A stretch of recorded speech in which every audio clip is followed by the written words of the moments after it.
আমরা এই জায়গায় সর্বোপরি একটা ফেরির ব্যবস্থা করতে পারবো ইনশাল্লাহ। এই ব্যবস্থাটা আমাদের হাতে আসবে। তো এতটুকু জায়গার জন্য আমাদের পাবনা দিয়ে কুষ্টিয়ায় ঘুরে যেতে এই জায়গা থেকে 62 কিলোমিটার আসলাম আমরা। আপনাদেরকে যে কথাগুলো আমি দিতে চাই, এলাকায় আমি কিছু কথা শুনলাম, রাস্তাঘাট আসলেও সেই পাবনা দিয়ে ঘুরে আসা লাগে। আমরা সর্বোচ্চ যেটা করতে পারবো সেটা বলি, আন্দাজে বললাম এক, করতে পারলাম না, তাহলে আমি নিজে মুনাফিক হয়ে যাব। এখানে আমার মনে হয় কুষ্টিয়ার সাথে যোগাযোগ ব্যবস্থাটা যেটা সবচাইতে বেশি দরকার, খুব তাড়াতাড়ি যেন যাওয়া যায় নিজের জেলা শহরে, আর খুব দূরেও না। হাটর শরীফপুর ইউনিয়ন থেকে এটা খুব বেশি হলেও কত কিলো হবে? 4.5 কিলো 5 কিলো না, এরকমই, আমি ইন্টারনেটে দেখলাম তো 4.5 5 কিলো হবে।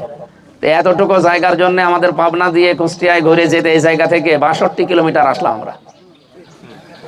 কোথায় 4 কিলো, 4.5 কিলো, কোথায় 62 কিলো। আমরা এই জায়গায় সর্বোপরি একটা ফেরির ব্যবস্থা করতে পারবো ইনশাল্লাহ। এই ব্যবস্থাটা আমাদের হাতে আসবে। নদী দরকার কিছু খনন করে ফেরিতে যাওয়া আসা করলে সর্বোচ্চ 10-15 মিনিট লাগবে, আর এদিক ওদিক দিয়ে আরো 5-7 মিনিট। এই 20 মিনিটে আমরা কুষ্টিয়ায় যেতে চাই। ওই কুমারগাড়া যারা বাস করে, বটতল যারা বাস করে, তারাও কুষ্টিয়ার আদালতে আসতে 20-25 মিনিট লাগে।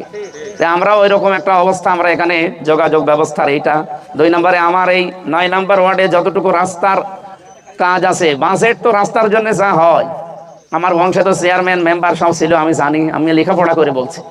রাস্তার বাজেট যদি খরচ করা হয়, বাংলাদেশে 1 ইঞ্চি রাস্তা কাঁচা থাকার কথা না। অথচ যে রাস্তা দিয়ে আসলাম, এ কি রাস্তা নাকি ডেলিভারি রোড? এটা বাজেট ছিল, কিন্তু এই বাজেট গুলো কি হয়েছে, যারা দায়িত্বে ছিল তারা খেয়েছে। জামাত ইসলামী বাংলাদেশে খাওয়া খাওয়ার নিয়ম আছে। এই জন্য 100 টাকা বাজেট হলে 100 টাকায় রাস্তায় খরচ হবে ইনশাল্লাহ।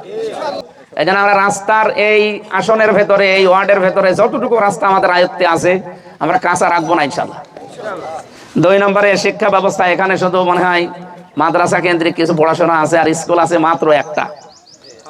হ্যাঁ, একটা স্কুল আমি যতটুকু দেখলাম, আমি তো ইন্টারনেট থেকে দেখি এগুলো, তো বাস্তবতায় যা বুঝলাম, এখানে শিক্ষার পরিবেশ আরো উন্নয়ন করা দরকার। আর যোগাযোগ ব্যবস্থা হলে আপনারা এখান থেকে কুষ্টিয়ায় 18-20 মিনিটে যেতে পারলে শিক্ষার ব্যবস্থা উন্নয়ন হয়ে যাবে ইনশাল্লাহ। 3 নম্বরে আমরা বেকার সমস্যা জানি, এখানে অনেক যুবক আছে, যুবতী আছে।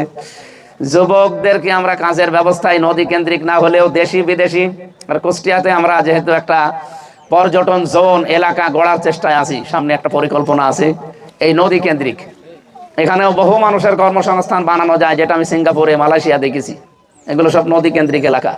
আমরা ওই পরিকল্পনাগুলো হাতে নিয়েছি, এখন বাস্তবে রূপ দিতে বাকি। যদি পারি আমরা রূপ দিলে যুবকদেরকে আমরা কর্মসংস্থান তৈরি করে দিতে পারবো। আপনাদের চাঁদাবাজি করে খাওয়া লাগবে না। ওই ঘাট দখল দেবে আপনার নেতা, আপনাকে ঘাট দিয়ে দেবে, ওই ধান্দা বাদ দিয়ে দেবে। আপনিও কাজ করে খাবেন, বুক ফুলিয়ে বলবেন আমি সম্মানিত একজন আল্লাহর বন্ধু, আল কাসিবু হাবিবুল্লাহ।